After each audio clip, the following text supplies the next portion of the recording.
my Spelman sister, an amazing trailblazer, somebody who God anointed from birth for this moment.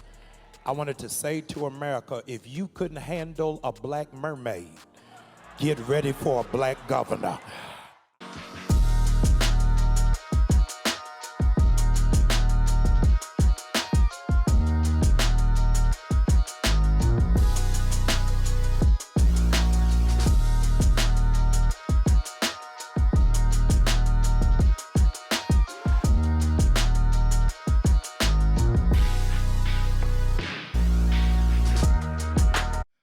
Welcome back to the Biblical Conservative channel, where we come against the anti-God, anti-biblical, anti-human, anti-American spirit that's looking to prevail in this land.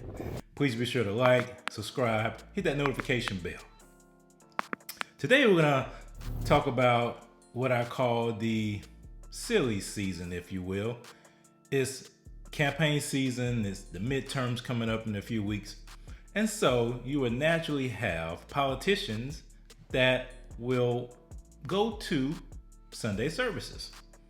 Now, keep in mind that a lot of these ministers would not welcome people from the other side of the aisle to their Sunday service. But you have to understand something. A lot of black churches are just the outreach to the black community of the Democratic Party. They're just an arm of the Democratic Party. Case in point, Stacey Abrams went to New Birth in Atlanta, and our good friend, the good pastor, the good Reverend Jamal Bryant. Listen to some of the stuff that happened during that Sunday service. Stacey Abrams. Watch, they have an entire intro bringing in Stacey Abrams. Is an American politician, lawyer, voting rights activist, and author who served in the Georgia House of Representatives for a decade. Abrams founded Fair Fight Action, an organization to address voter suppression in 2018. In February of 2019, Stacey Is this a Stacey Abrams hype video or what? Abrams became the first African-American woman to deliver a response to the State of the Union address. The state of our union will always be strong. Her efforts have been widely credited with boosting voter turnout in Georgia, including in the 2020 presidential election and in Georgia's regularly scheduled and special U.S. Senate elections, which gave Democrats control of the U.S. Senate. And you see what I mean? You see how I mean that the black church, most mainline black churches have become the political arm of the Democratic Party. And these are the same people that complain about Christian nationalism. So hypocritical. Abrams was a Democratic nominee for governor in the 2018 Georgia election, becoming the first African-American female major party gubernatorial nominee in the United States. The first female African-American major party gubernatorial nominee. They had to break that thing down so she can get her place in history. On December 1st, 2021, she announced she would run for governor of Georgia again in the 2022 state election and became the Democratic nominee after running unopposed. New Birth, it's a high honor to have this trailblazer worshiping with us today. All rise and please welcome the Honorable Stacey Abrams.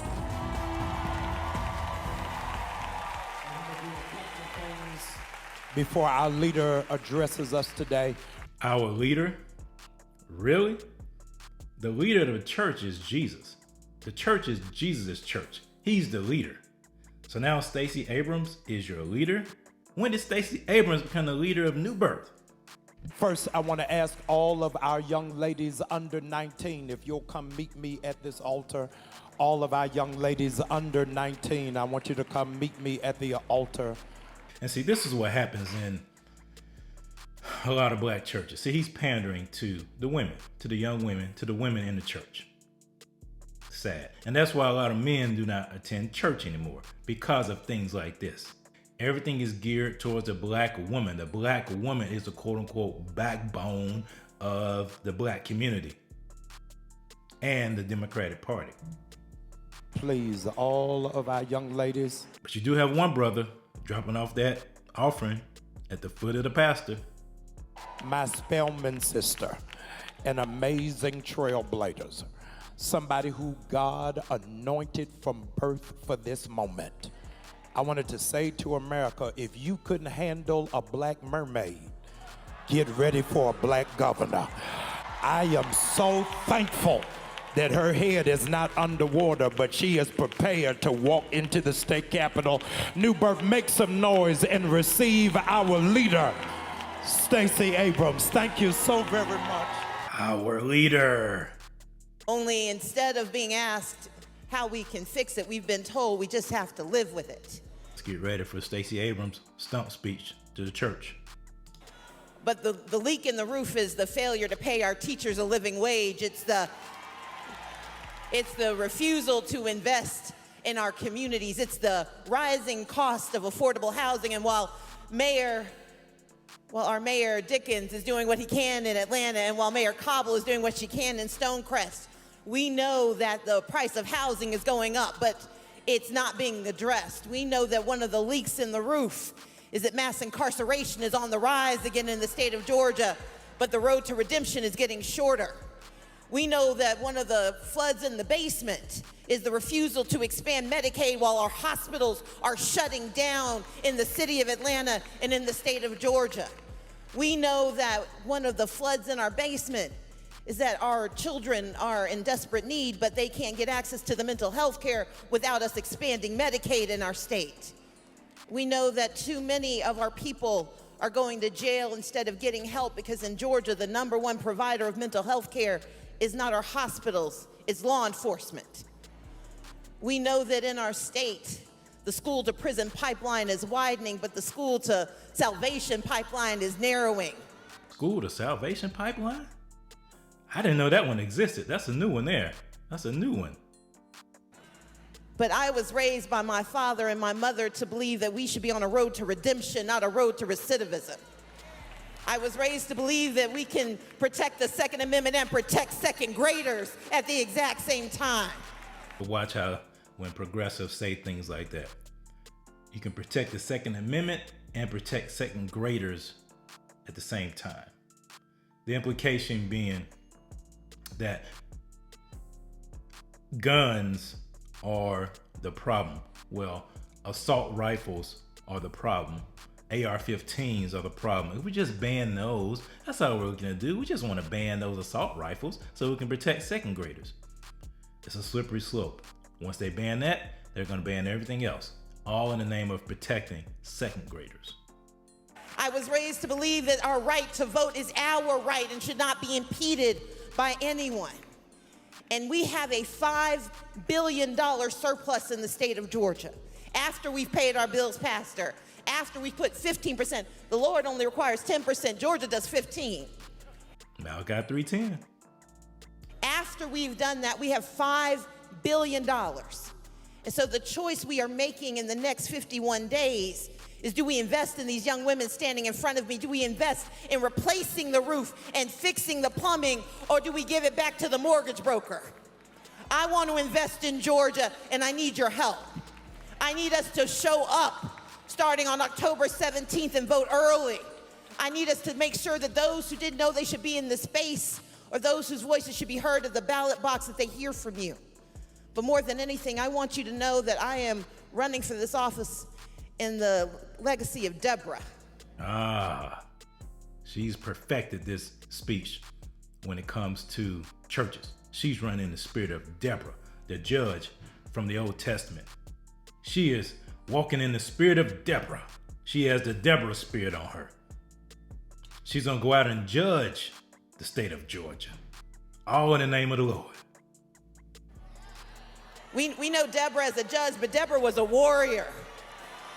Deborah was a warrior who believed that you fight for your people. And with your help and with your prayer, Dr. Bryant, with your aid on November 8th, I'll fight for you. Thank you all so much. Top it all off, you know you have to have the rejection of Christian nationalism by Pastor Bryant. and God's specialty is in breaking rules? First of all, God's specialty is not in breaking rules and changing rules. I don't know where he pulled that from. God has established laws, natural laws, spiritual laws, that he is confining himself to. I'm not sure where Pastor Bryant is going with this. Oh, I do know. He's talking about breaking laws and doing whatever it takes to make sure that his vision, that the vision of the progressives is implemented. Laws don't matter because they're fighting for justice. Changing rules and ignoring rules. I know that you all are here acting as if you dotted all the I's and crossed all the T's, but there's some people in this room that know his grace is sufficient. I am not where I am because I did everything right. I am where I am because I serve a God who saw the best in me, even when everybody else. That's a good way to pull in Marvin Sapp's line. He saw the best in me. God will break the rules, but it is our responsibility to change the policy. There you go. God will break the rules, but it's our responsibility to change the policy. It's our responsibility to reshape this nation in the image of communism, Marxism, socialism, America systemically racist. We must redefine it in the name of social justice. Opposition conspired to keep Daniel contained, and they concluded that the only thing that they could do against Daniel was to sign a public ordinance. And the public ordinance was that you could not pray to anybody but to the king. They were, in essence, trying to establish an early form of Christian nationalist religion that would suggest that you are serving a God that only blesses America and ignores everybody else.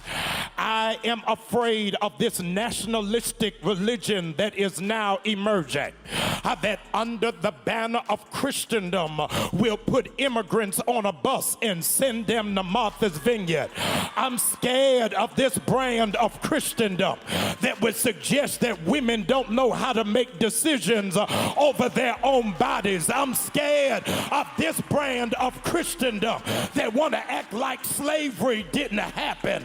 I'm scared of this brand of Christendom that will turn a blind eye about what happened on January 6th and act as if that man should not be in jail right now. But I serve a God that reigns on the just and the unjust. Why Stacey Abrams still wearing a mask? Look, we are not victims. We are empowered for greatness. What you just heard here is true Black liberation theology. Black churches have exchanged the power of the gospel for political power. He is just stumping for liberal progressive ideas. All of this is unbiblical. All of this has nothing to do with the Bible. This church is not preaching the word of God. It's preaching from the playbook of the Democratic Party. And it's sad to hear that. And it's sad that people are actually excited and cheering about this. Very sad. But we are not victims. We are empowered for greatness.